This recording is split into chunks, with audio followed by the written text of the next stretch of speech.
Good morning everybody. I'm doctor అయోధ్యాకే psychiatrist Vijayawada. నమస్తే.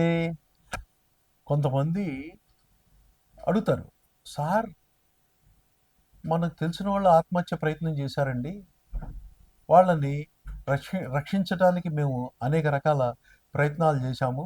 ఆ పేషెంట్ని తీసుకెళ్ళి ఐసీయూలో పెట్టాము. ఐసీయూలో పెట్టాక రికవర్ అయిపోయారు. రికవర్ అయిపోయాక ఇంటికి తీసుకెళ్ళిపోవచ్చా, డాక్టర్ గారు ఇంటికి తీసుకెళ్ళమన్నారు. ఆ, ఇది ఇక మళ్ళీ ఇబ్బంది లేదా, ప్రమాదం లేదా అంటే అదే తప్పు. ఆత్మహత్య ప్రయత్నం అనేది నీ మనస్సు నుండి, నీ మైండ్ నుండి, నీ సాఫ్ట్వేర్ నుండి జరిగింది. సో ఆత్మహత్య ప్రయత్నం చేసావు, అతని ప్రాణాన్ని ఐసీయూలో పెట్టి ఫిజికల్గా కేర్ ఇచ్చి రక్షించావు, శరీరాన్ని రక్షించావు. మళ్ళీ ఇంటికి తీసుకెళ్ళాక రాబోయే 6 మాసాల లోపల డేంజరస్ జోన్ అంటాం. తిరిగి అతను ఆత్మహత్య ప్రయత్నం చేయడన్న నమ్మకం ఉందా? ఆత్మహత్య ప్రయత్నం చేసి చనిపోవడన్న గ్యారంటీ ఉందా? అసలు ఎందుకు ఆత్మహత్య ప్రయత్నం చేశాడు?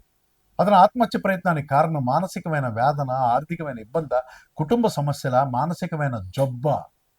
దీన్ని వెంటనే ఐసీయూ నుండి రికవర్ అయ్యాక డాక్టర్ రెఫరెన్స్తో సైకాట్రిస్ట్ దగ్గరికి వెళ్ళి పూర్తిగా ఎవాల్యుయేట్ చేయించుకొని ఇది ఏ రకమైన సమస్యతో ఆత్మహత్య ప్రయత్నం చేశాడు, సూసైడ్ అనేది ఎందుకు జరిగింది, ఇతనికి డిప్రెషన్ ఉందా, స్కిజోఫ్రీనియా ఉందా, డ్రగ్ అడిక్షన్ ఉందా, ఆల్కహాల్ ఉందా, పావర్టీనా, ఫైనాన్షియల్ ప్రాబ్లమా, సైకోసోషల్ ప్రాబ్లమా, లేకపోతే ఫ్యామిలీ సమస్యల, లేకపోతే ఆ ఫైనాన్షియల్గా సమస్యల, ఆస్తి తగాదాల ఎవాల్యుయేట్ చేసుకొని అతనికి తద్వారా దానికి తగ్గ ట్రీట్మెంట్, మానసిక వైద్యం ద్వారా తగ్గ ట్రీట్మెంట్ పొందితేనే మళ్ళీ తిరిగి ఆత్మహత్య ప్రయత్నం చేయకుండా అతన్ని కాపాడిన వాళ్ళం అవుతాం.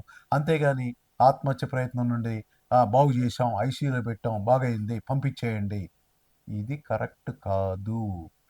సో అలాంటి వ్యక్తుల్ని వెంటనే మానసిక వైద్యుల దగ్గరికి తీసుకెళ్ళి ఐసీయూ నుండి రికవర్ అయ్యాక తీసుకెళ్ళి అది కూడా ఎవాల్యుయేట్ చేసుకొని వైద్యం చేయించుకోవడం అన్ని విధాల ఉత్తమం. మీ doctor Ayodhya R K psychiatrist, Vijayawada.